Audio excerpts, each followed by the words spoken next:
did Jason just say in that video? Seriously, like verbatim. He said, "Mona, what? I'm talking to you too because you took Melyssa's job." Oh, hey, ChatterBoxx. That picture of Melyssa Ford and Mona Don't Call Me White Girl at the Tonight's Conversation show was not fooling me. Okay. Mona's fourth episode of Don't Call Me White Girl dropped on YouTube the other day. So naturally I tuned in because she's a part of the JVP. And I wanted to see if, like I said in my last video, if she was doing the same antics that she was doing on the JVP. And maybe she would do better if she had the same setup on the JVP like she has here. You know how Robin had on Howard Stern. But let's get into what she said. So the topic of Jason Lee comes up on her pod. If you're not familiar with what's going on with Jason Lee, let me give you a quick recap. So about 6 months ago, around August, July, maybe August of 2025, bookmark that month, ChatterBoxx fam, we're going to come back to it.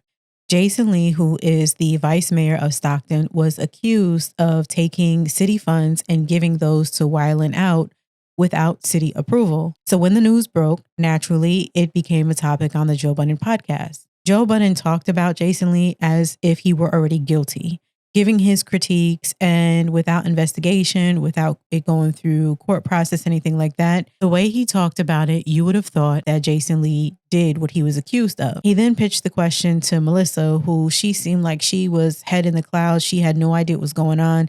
And she said, "Oh, I'm just hearing about it. I'm trying to process the information." Let's rewind it back to refresh our memories. Jason Lee is under investigation allegedly for stealing over $50,000 in city funds to cover a Wild 'N Out event. So he took some city funds. Oh wait, he's in because politics he's an elected, or some shit. he's an elected official somewhere. I forgot about that. Hold up, I'm gonna find my homegirl. Stockton. Yeah. Stockton, California. That's where he's from. Okay. And I think that he became like a city councilman. Okay. Yeah. Oh, that's dope. And we start tonight with breaking news. Late today, the interim city manager in Stockton announced an investigation. It's all about the use of $50,000 in the city's risk mitigation fund.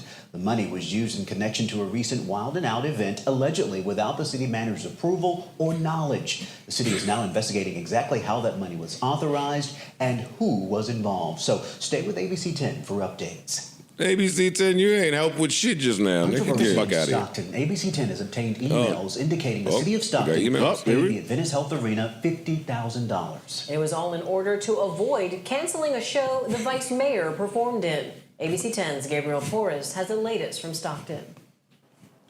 That's right. We got those emails late this afternoon painting a picture of the latest controversy to grip Stockton City Hall. Those emails are between staff members here at City Hall and officials with the organization that operates the Adventist Health Arena just about a block away. In the emails, arena officials warned city staff members that the promoters of the comedy show Wild 'N Out were considering canceling their May event due to low ticket sales. This was just a day before the show was set to happen at the arena. The promoter asked the arena for $150,000 in support to keep the show going on, but the arena could only find $100,000. An arena official then asked City Hall for the extra $50,000, saying that a cancellation could deter future arena events and that it could hurt the city's economy, with at least 10 other events already having been canceled this year. The city's economic development director found the money in the city's risk mitigation fund and offered it up. The particular event at the arena involved the vice mayor, Jason Lee, who said he helped bring it to Stockton. Some of this controversy was brought up during an audit meeting tonight here at City Hall. Take a listen. This really whole week has been about a political witch hunt to prove somehow that the vice mayor conspired with city staff to go in the bank accounts to give $50,000 to a brand that lost $170,000 on top of the $50,000 in an approved fund that they have used in the past.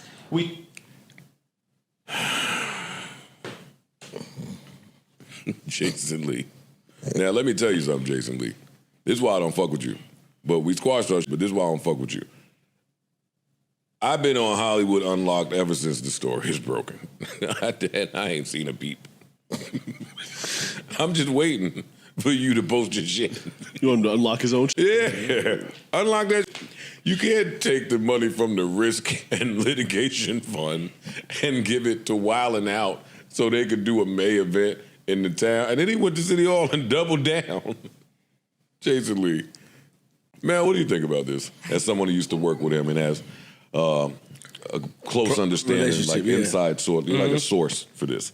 Like as someone that has inside knowledge of his inner workings and the business infrastructure over there at Hollywood, how do you feel about this? Man?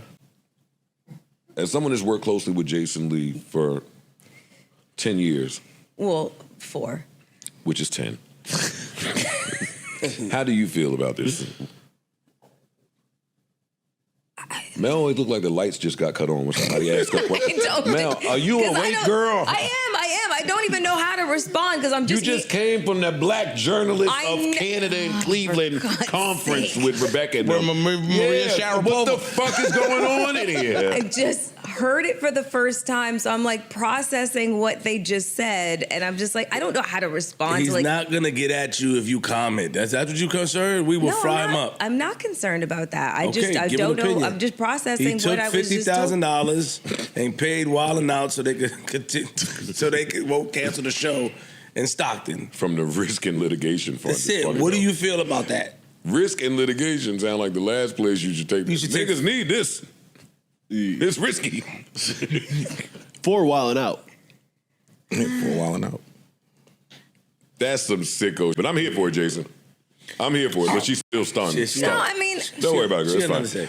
Melyssa Ford never did answer the question. And here's what Mona had to say on her podcast about this moment. I was kind of asking Melyssa. I saw the clip. Melyssa was kind of like pussyfooting around. She didn't really want to answer. You know, that was kind of like her bop a little bit. I guess she would be uncomfortable or whatever. Who knows? See me... All I'm saying is I wasn't buying into the buddy energy because she behaved the same way with Lex and Drea of Poor Minds.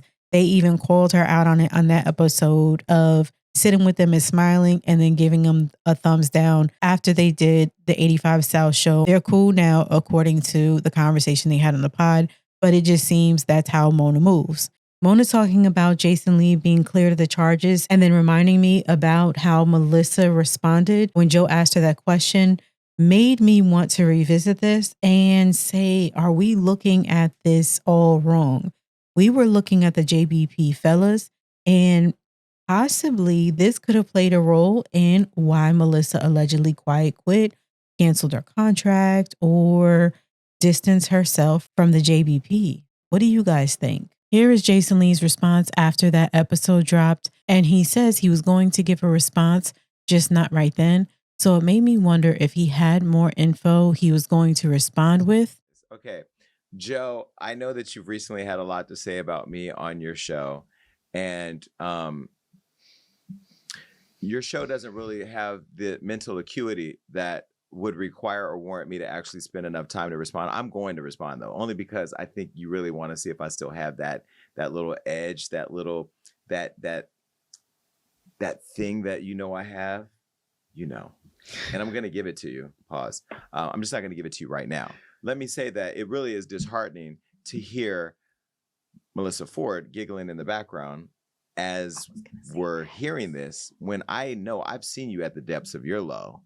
And when Blue Taluzma put the mildew from your bathtub all online, and you probably didn't like that, that was a low that you probably forgot now that you've moved back to New York City and where you guys have rats. But like, you can't forget where you come from. Now that Jason Lee has been cleared of these allegations after the investigation is done, he is taking shots at Joe Budden, and we're going to talk about that in another video. On Mona's podcast, they say Jason Lee took a shot at her because she took a seat on the JBP. The question that is swirling in my head with all of this going on, with Mona bringing this back up and reminding me of that episode, which was episode 850, When Doves Cry, back in August, around the time Melyssa Ford was no longer on the JBP.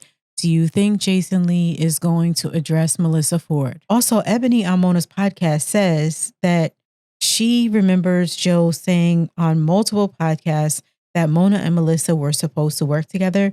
Now, that I don't remember, but she sounded pretty certain that Joe has said that. Say for the cousins that don't necessarily listen to the JBP, you were supposed to be on the pod with Melyssa. It was never you taking Melyssa's job. I just had to say that. Why you say that though? I mean, because that's what Joe said repeatedly on different podcasts.